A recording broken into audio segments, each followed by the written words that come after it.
Hello everyone, this is Sanjali and in today's video we shall continue with the topic of turnover ratios. Last video में हमने discuss किया था कि turnover ratios क्या है। तो अभी हम शॉर्ट में एक बार देखते हैं। हमें ये पता चलता है कि बिज़नेस अपने रिसोर्सेज को एफिशिएंटली यूज़ कर पा रहा है या नहीं। तो लास्ट वीडियो में हमने 3 टाइप के टर्नओवर रेशियोज़ देखे। First was fixed asset turnover ratio, working capital turnover ratio and inventory turnover ratio. तो इन रेशियो से हमें कंपनी के सेल्स और फिक्स्ड एसेट्स के बीच रिलेशन समझता है।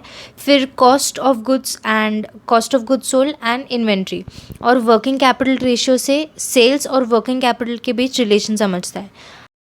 आज के वीडियो में हम नेक्स्ट 3 रेशियोज़ देखेंगे। उसमें फर्स्ट है debtors turnover ratio, next is creditors turnover ratio and the last one is capital turnover ratio. First ratio हम डेटर्स टर्नओवर रेशियो डिस्कस करेंगे। फर्स्ट ऑफ ऑल हमें डेटर्स क्या है ये पता होना इम्पॉर्टेंट है। तो जब हम किसी भी गुड्स या सर्विस को सेल करते हैं पर अगर कस्टमर के पास पैसे नहीं है, तो इन सिंपल वर्ड्स में बोला जाए तो कस्टमर उन गुड्स को उधार पर लेते हैं with a promise to pay the money in a given period of time. तो now we know what debtors are. तो ये रेशियो बेसिकली एक रिलेशनशिप क्रिएट करता है सेल्स और एवरेज डेटर्स के बीच, और इस रिलेशनशिप से हमें डेटर्स की रिकवरी स्पीड, यानी कि डेटर्स या कस्टमर्स उनके ड्यूज़ कितने जल्दी पे कर रहे हैं ये समझ सकते हैं। ये कैलकुलेट करने का फॉर्मूला है sales divided by average debtors. अब हम देखते हैं कि इसे कैलकुलेट कैसे करना है।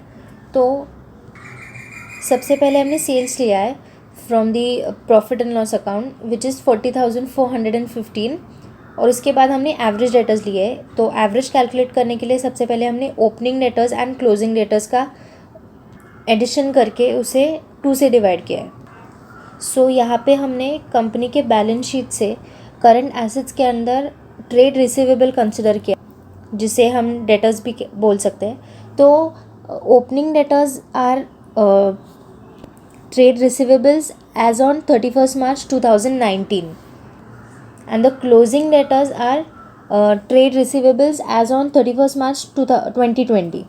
इन दोनों का एडिशन करके हमने इसका एवरेज लिया है। तो the average debtors are 1482। The debtors turnover ratio is 27.27 times.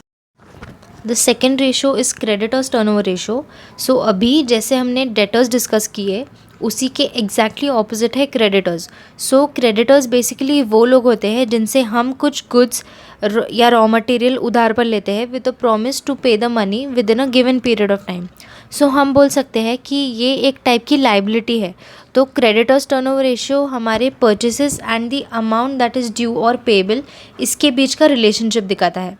And ये रेशियो कैलकुलेट करने के लिए we divide purchases by the average trade payables.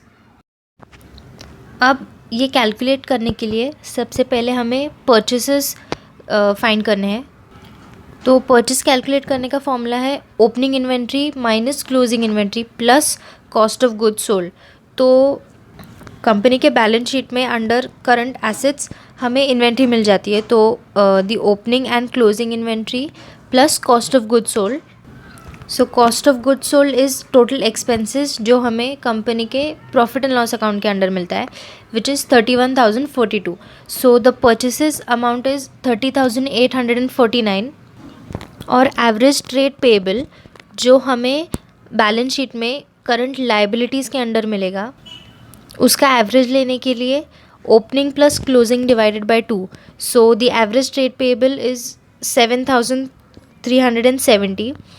The creditors turnover ratio is 4.18 times. Turnover ratios में से this is the last ratio which is capital turnover ratio. This is a very simple ratio. तो इसमें basically हमें ये दिखता है कि total sales का कैपिटल एम्प्लॉयड के साथ क्या रिलेशनशिप है।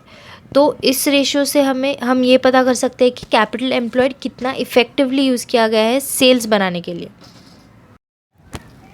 इसका कैलकुलेशन भी बहुत सिंपल है। हमें सबसे पहले टोटल सेल्स लेना है which is available in the profit and loss account as total income which is 40,415 and capital employed calculate करने के लिए हमें टोटल एसेट्स में से करंट लाइबिलिटीज़ सब्ट्रैक्ट करनी है। तो this we can find under the balance sheet.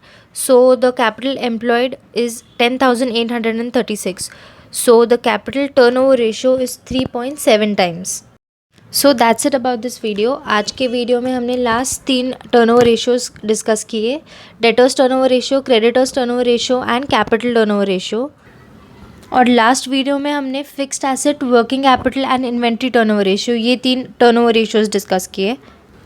तो ये सारे टर्नओवर रेशियोज़ में हमने बेसिकली एक्चुअल वर्सेस एवरेज का कंसेप्ट यूज़ किया है और इन सारे रेशियो से हमें कंपनी की एफिशिएंसी पता चलती है। So by this we get a good insight into how well a company is doing. I hope you liked today's video. If you did, do like, share and subscribe to our channel and also hit the bell icon to get more video updates. You can also follow us on Instagram to stay in touch. This is Sanjali from UA Capital. Your investment journey starts here.